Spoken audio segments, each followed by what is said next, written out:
เจ้าลืมบ้านนาหรือเมฆชบากลางไพรหลงแสงสีวิไลอยู่ที่ในบางกอก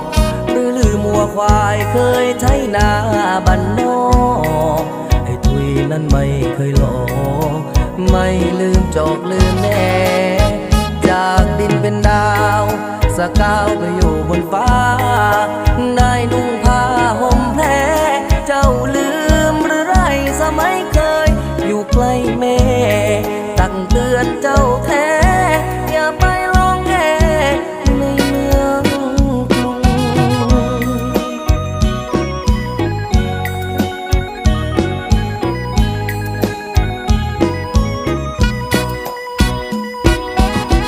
พี่